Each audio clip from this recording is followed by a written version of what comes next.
Hello everyone, and we're going to be looking at this severe weather threat throughout today and tonight. So starting off here, we are looking at the severe thunderstorm risk, and they have issued this enhanced risk for severe weather for parts of South Dakota and Nebraska there. In that orange and kind of that orange highlighted area, you do have that enhanced risk for severe weather, and you do definitely will see some severe thunderstorms throughout today and tonight.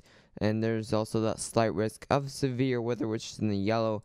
And you do have actually 3 different regions that do have that slight risk. You have another region over here in parts of Oklahoma and Texas, and even another one over here in parts of the mid-Atlantic. So multiple places throughout the U.S. today that could see a potential for those severe thunderstorms. Now here's the tornado risk, and you can see there where that 5% risk of tornadoes is. It's a very little region of parts of that western South Dakota region right there.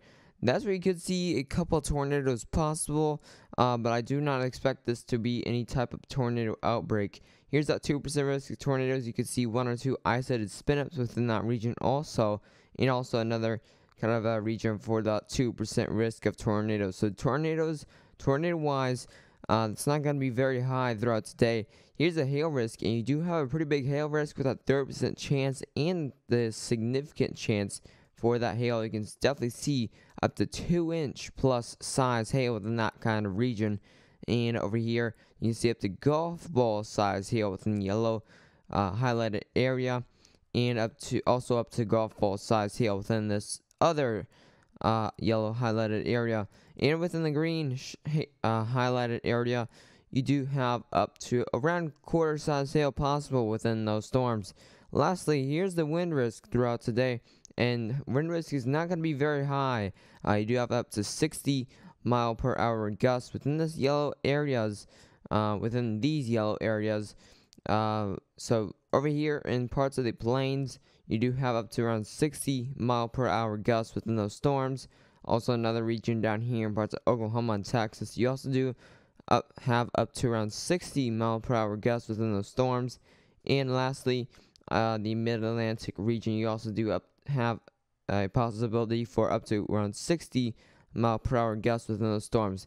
And there's that up to 40 mile per hour gusts within the storms in the green shaded area. Now we can look at the future simulated radar here for this severe weather, mostly in the plains. Alright, so we're looking at around 2 p.m. There's some scattered showers now over parts of North Dakota, Montana, kind of that South Dakota area there where those borders are. And then you get to around 4 p.m., and you start to see that thunderstorm development. Now, those are going to be mainly an isolated scattered thunderstorms within the area. But you get to around 5 p.m., and you're starting to see this thunderstorm development really becoming more likely in that South Dakota, Montana, and Wyoming border. You could definitely see some tornado potential with some of these cells within here. You get to 7 p.m., and definitely there's those 2 main cells, not super scattered, not super widespread, but definitely those 2 cells are pretty concerning, especially this one. Once it gets to extreme southern South Dakota, that could definitely bring a pretty strong storm if you live in that type of area. And then you get to around 1 a.m., that's pretty much weakened and turning into an isolated shower or thunderstorm. And that's pretty much it for the rest of tonight.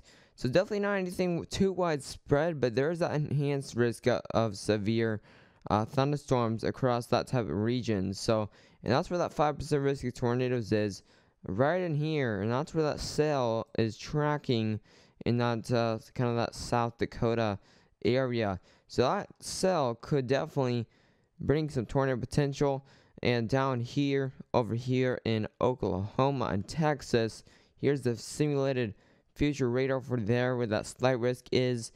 Now, there's not really a tornado potential with these cells over here, but definitely a damaging wind threat and hail threat is possible with these. Definitely more of a cluster storms, not really any separate supercells that are going to be within this. but mainly just a big cluster of storms, maybe some flooding, and probably very intense lightning could be within these storms. So make sure you definitely be inside when these storms do hit. If you did enjoy this video, I would ask you to subscribe if you are new to the channel, and make sure to share this video with any friends or family that might be interested in watching daily weather forecasts. But anyways, stay safe.